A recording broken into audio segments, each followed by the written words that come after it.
Hello class 8, welcome to Zenith Guru. तो आज का हमारा टॉपिक है मेथड्स ऑफ फूड प्रिजर्वेशन, यानी कि हम किन किन मेथड से फूड को प्रिवेंट कर सकते हैं, प्रिजर्व कर सकते हैं, ये जानेंगे हम आज के इस वीडियो में। तो देखो, हमें फूड को प्रिजर्व करने की ज़रूरत क्यों पड़ रही है? क्योंकि उनकी जो शेल्फ लाइफ है वो इतनी ज़्यादा नहीं होती है। फॉर सपोज कि अगर हम मार्केट से टमेटोज़ लेकर आ रहे हैं या फिर कोई भी वेजिटेबल लेकर आ रहे हैं, ठीक है, तो हम क्या करते हैं, या तो हम उसको फ्रिज में रख देते हैं तो वो हमारा 1 वीक तक चला जाता है। लेकिन अगर हम उसको रेफ्रिजरेटर में नहीं रखते हैं, ऐसे ही रख देते हैं, तो आप ये देखोगे कि 1 से 2 दिन में क्या हो जाता है, वो खराब होने लग जाता है, उस पर बैक्टीरिया फंगस लगना स्टार्ट हो जाता है। तो इसी वजह से हमें उसको क्या करना चाहिए, प्रिवेंट करना चाहिए, उसको प्रिजर्व करना चाहिए। तो अभी हम उसके मेथड्स जानेंगे कि और क्या क्या तरीके हो सकते हैं अलग अलग फूड को प्रिजर्व करने के, ठीक है। So what do you do with the left over food after dinner? जब आप रात को डिनर करते हो तो उसके बाद कुछ खाना जब बच जाता है तो आप क्या करते हो? सिंपल सा आंसर है, जो भी खाना बचेगा हम उसको कहाँ पर रख देंगे? रेफ्रिजरेटर में रख देंगे, right. It is kept in the fridge. If left outside, the food can get spoiled and can cause food poisoning if eaten. And we have seen how dangerous microorganisms can be.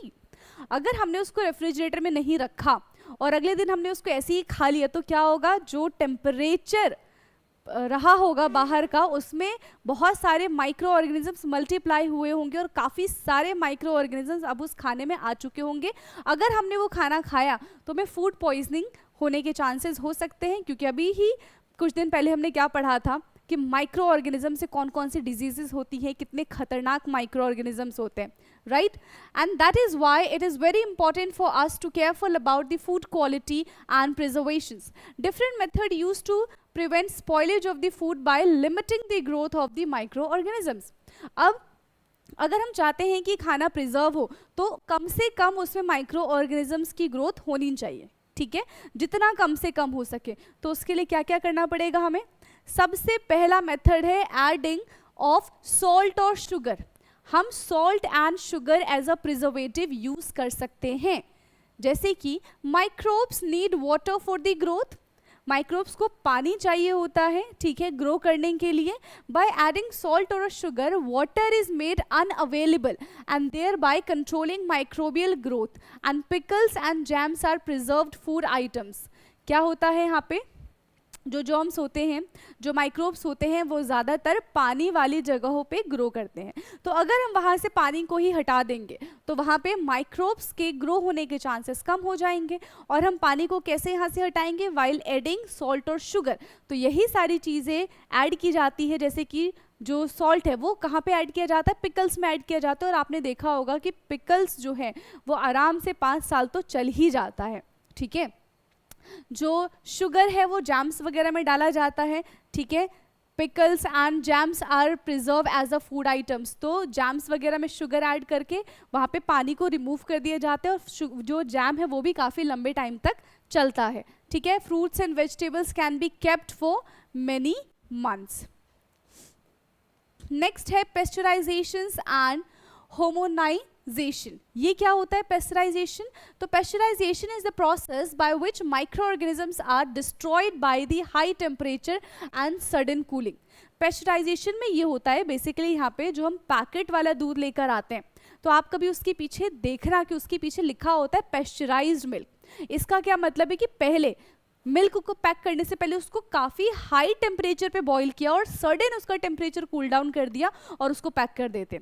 तो इस तरीके को हम क्या कहते हैं? Pasteurisation कहते हैं. इसमें क्या होता है, जब जैसे ही हाई टेम्परेचर पे जाता है तो सारे के सारा जो माइक्रोब्स है वो क्या हो जाते हैं? तुरंत के तुरंत किल हो जाते हैं, ठीक है. तो ये प्रिवेंशन का एक तरीका है.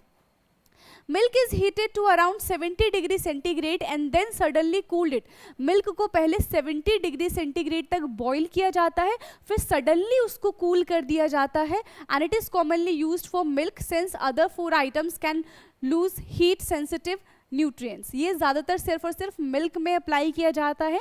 अगर हमने दूसरे चीज़ों में अप्लाई किया तो हो सकता है उसके अंदर जो न्यूट्रिएंट्स प्रेजेंट है वो कम हो जाए या फिर ख़त्म हो जाए, ठीक है. Homogenisation is the process of the passing substances usually milk, ये भी किसके लिए, मिल्क के लिए है। यहाँ पे हाई प्रेशर दिया जाता है थिन ट्यूब्स में and which reduce the tendency of creaming of fat. ठीक है, ये क्या करता है, क्रीम और फैट को रिड्यूस कर देता है। क्लियर, जिससे जो मिल्क की शेल्फ लाइफ है वो क्या हो जाएगी, इंक्रीज हो जाएगी और उसमें माइक्रोब्स जो हैं, जो माइक्रोब्स की ग्रोथ होती है वो भी कम हो जाती है। Next is freezing. अभी हमने देखा था कि फ्रीजिंग तो सबसे अच्छा तरीका हम अपने घरों में भी इस्तेमाल करते हैं।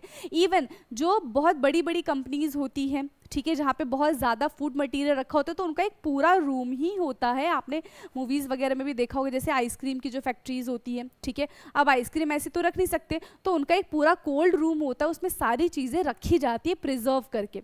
ठीक, so frozen food is very popular nowadays as it has a greater shelf life without much loss of the nutrients. Reduction in temperature and unavailability of the water help to limit microbes.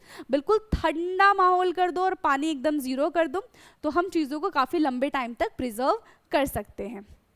ठीक, next है हमारा canine. Canning क्या है, canned products are first subjected to high heated processing and then sealed in a cans. Canning में क्या होता है, सबसे पहले चीज़ों को बहुत हाई टेम्परेचर पे उसको हीट करते हैं, फिर कैन के अंदर रख के उसको तुरंत सील पैक कर देते हैं। While Canning increase the self life, और ये क्या करते हैं, उसकी शेल्फ लाइफ को इंक्रीज कर देता है। राइट, फिर है स्टरलाइजेशन। स्टरलाइजेशन में क्या होता है, ionizing radiations are used to destroy microorganisms without affecting heat sensitive nutrients, and this process is commonly used for preservations of the mushroom, strawberries, potatoes etc. यहाँ पे क्या क्या करते हैं, स्टरलाइजेशन में आयनाइजिंग रेडिएशंस, हम क्या करते हैं, जो भी हमारे पास सब्सटेंस है उस पर हम रेडिएशंस को आयनाइज करते हैं, जिससे जो भी माइक्रोब्स है वो डिस्ट्रॉय हो जाते हैं, वो किल हो जाते हैं और सब्सटेंस जो है वो माइक्रोब्स फ्री हो जाता है। तो ये भी एक तरीका है चीज़ों को प्रिवेंट करने का। ठीक है, जब खाना खराब हो जाता है, ठीक है, जब फूड डिस्ट्रॉय हो जाता है तो उसको हम कहते हैं रेंसिड फूड। ठीक है, पूरे प्रोसेस को क्या कहेंगे हम, रेंसिडिटी कहते हैं। तो यहाँ पे हमने रेंसिडिटी के बारे में जाना, हमने ये जाना कि रेंसिडिटी से प्रिवेंशन कैसे कर सकते हैं ताकि हमारा खाना खराब ना हो। क्लियर स्टूडेंट्स, तो ऐसे ही इन्फॉर्मेटिव वीडियोस के लिए आप हमारे चैनल को सब्सक्राइब कर सकते हैं। बाकी मिलेंगे हम नेक्स्ट क्लास में, तब तक पढ़ते रहिए। Thank you so much.